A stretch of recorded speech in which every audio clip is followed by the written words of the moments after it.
transformational changes are the ultimate test for our resilience. They take what we know, what we rely on, and quietly or suddenly shift it. Some transformations are personal. You move to a different city, you change careers. Others are bigger. They ripple through every industry, every conversation, every plan we've made for the future. And yet, when we face these transformations, we tend to just do the professional equivalent of sticking our heads into the sand. We keep moving forward exactly as we have before. We tell ourselves we're resilient, or at least we're not falling apart. The era of AI is one of those transformations that is so big that it is changing the terrain beneath our feet, whether we realize it or not, whether we acknowledge it or not.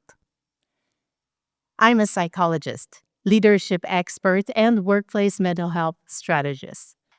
I have deep research and personal insight into how people respond to uncertainty and transformations. I have hiked literal mountains and crossed metaphorical ones alongside the professionals and leaders I support. Although, as it turns out, I can't out-stubborn a river. Here's what happened. I'm on this 8-day trek in the Canadian Rockies with my husband, Nick.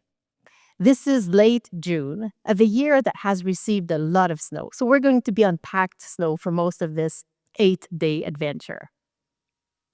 The beginning of any hike feels great, right? We have energy, we feel ambitious, strong, pretty much invincible.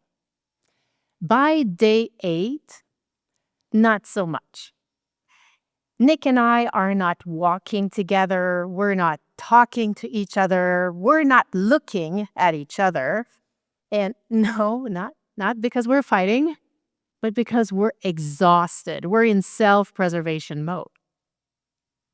So we get back to day 8 to that same river, only the river has changed. It is now higher from snow melting. It is faster, it's more powerful. We feel uncertain, but we carry on the usual way. Nick crosses the river, and then we cannot hear each other over the sound of the rushing water. So he gestures that he's going to come back for me. And I said, "Non, reste, j'arrive." He can't hear me. I said, "No, stay there. I will come to you." That moment changed everything. Because I was using old data to face a new reality. If we judge AI using only the lens of old technologies, we take the risk, we miss the opportunity to realize the knowledge, the mindset, and the human connections that this moment demands. And if we fail to meet the moment, we risk disengagement, burnout, irrelevance, or letting AI shape our future. And speaking to failing to meet a moment, here I am on the riverbank, and I chose to cross this river alone. So I go. The second I step in, the current grabs both my legs, pulls me off my feet. The force is so strong, I have no control. I am scared. The river is roaring and rushing around me. It doesn't matter how resilient I think I am. I'm in the river, the ski poles are gone, the backpack's working against me, and suddenly I feel a tug. Am I stuck? No, it's a force grabbing me by the backpack and throwing me on the second side of the river. That force was Nick. And so now we're on the second side of the river, looking at each other, thankful we're both okay, knowing how bad this could have been. When it comes to workplace AI resilience, we often feel the same anxiety I did stepping into the river, but we tell ourselves, just be resilient, as if this was a personality trait, not a state that we can shape. And so, like me in the river, we charge ahead using old strategies, hoping for the best. But when the landscape has changed, just optimism without adaptation is risky. We don't always realize we've misstepped until the water is up here. We don't always know the consequences of our decisions until afterwards. But proactive actions can help. Research from the American Psychological Association have found that 38% of individuals are worried that that AI will make their job obsolete. Pew Research Center survey found that 52% of workers are worried about AI's impact in their workplace. This is touching all of us, one way or the other. And a study published in the Journal of Applied Psychology and done over 4 countries found that people interacting most often with AI experienced less belonging, sleep problems, and increased use of alcohol. We need new tools to navigate these changes because these changes are not just changes. They are shifting our identity and require human support. Our identity is deeply connected with our work. It is, in part through work, that we develop self-esteem, sense of competency, an opportunity to experience meaning, and find a sense of belonging. Whether AI replaces, complements, or creates new tasks for us, it is shifting how we think about ourselves and how we interact with our work.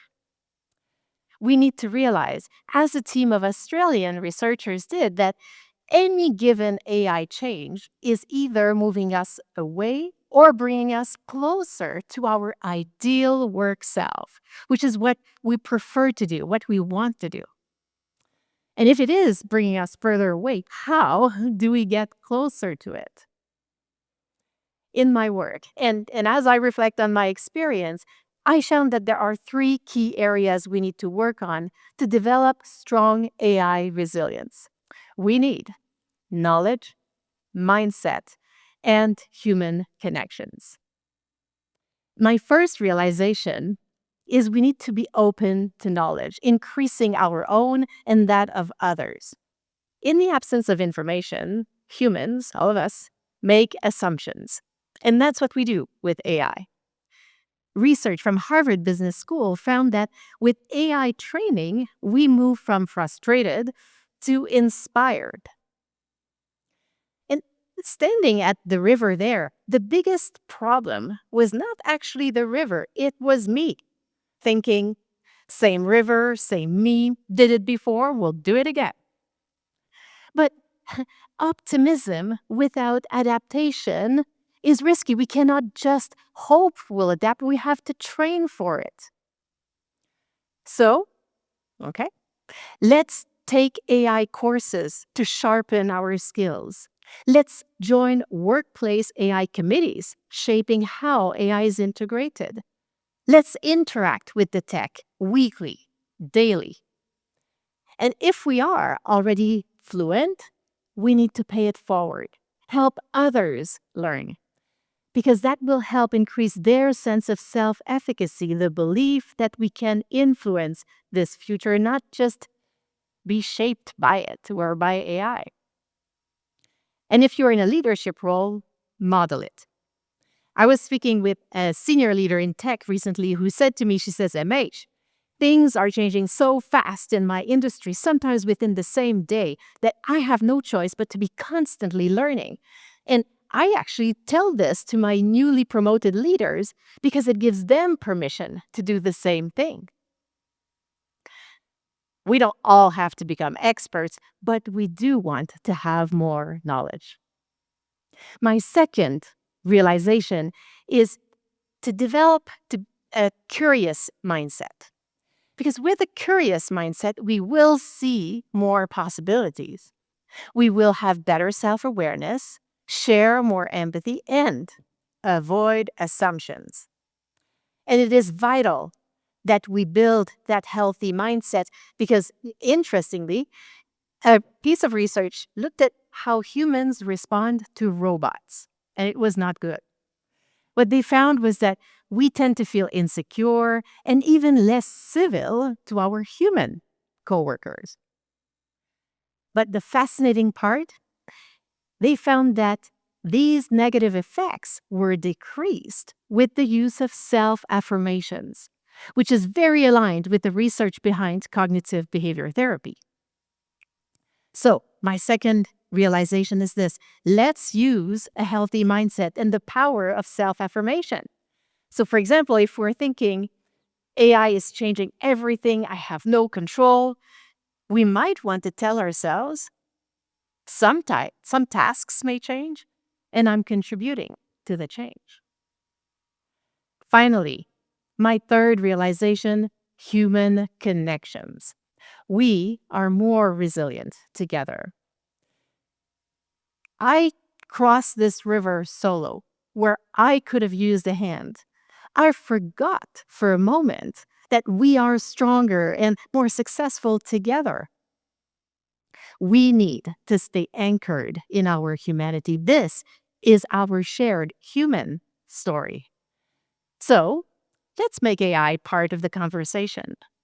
Who is your next conversation about AI with? Would you reach out to them this week? We need to step in and have conversations about new identity development, and so that we can reach our ideal work selves. Let's discuss AI in team meetings, in one-on-ones, in job descriptions, in evaluations. Ultimately, we need to recognize the AI transformational change now and take action now. As we step into our next AI resilience actions, we will develop the power to do this together. So, question for you: which river are you standing in front of right now? For those of you who are ready, step boldly into it. If you're still drying up from day 8, you have no AI resilience plan, and you're feeling it, you're not alone. But you do need to stop and look and ask yourself, do I have the knowledge to step in? Do I have the mindset to stay safe? And do I have the human connections to do this together? Choose just one action. Start with one action. With your action, you will go through your river. You'll help others go through their rivers. And together, we will be ready for our adventure as humans in the age of AI.